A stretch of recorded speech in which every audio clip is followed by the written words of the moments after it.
akubariki sana katika jina la Yesu Kristo wa Nazareth. Jumapili ya leo ya Pasaka, ninapenda kutoa neno fupi ambalo litakusaidia, litakutia moyo na litakuinua pale ulipo. Kisoma katika maandiko matakatifu Marko sura ya 8 kuanzia mstari wa 22. Neno la Mungu linasema, wakafika Bethsaida, wakamleta kipofu, wakamsihi amguse. Akamshika mkono yule kipofu, akamchukua nje ya kijiji, akamtemea mate ya macho.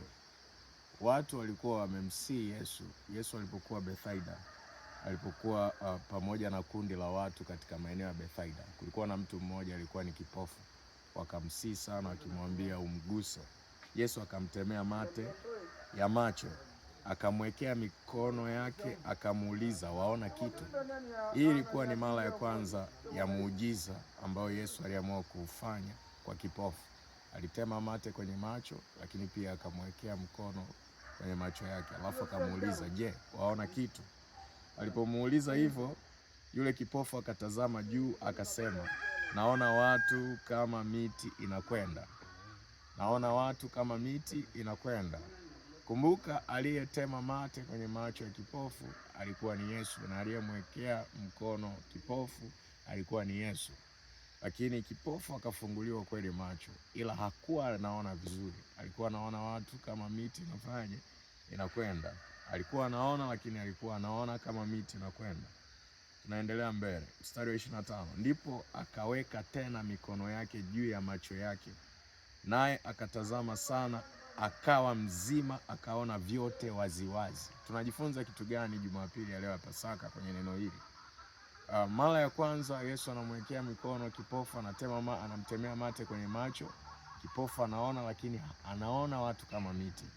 Hivi ndivyo inavyotokea kwenye maisha ya watu.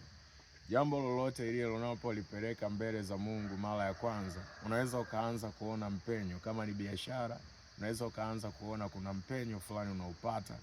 Kama ulikuwa una biashara, unashangaa umepata biashara baada ya kwenda kumsihi Mungu. Baadaye unashangaa ile biashara inaanza kuleta hasara kwenye maisha yako au kwenye uchumi wako.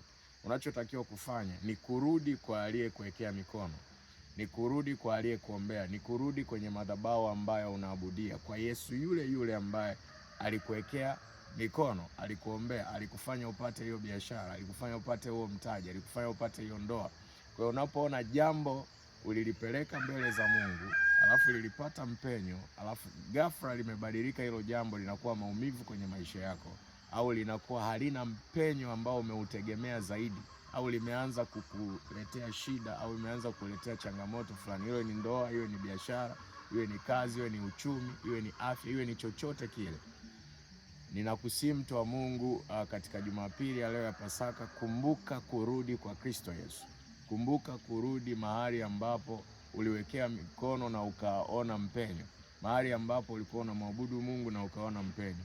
Usichoke kumrudia Mungu, na ninaamini maisha yako yatabaki kama yalivyokuwa.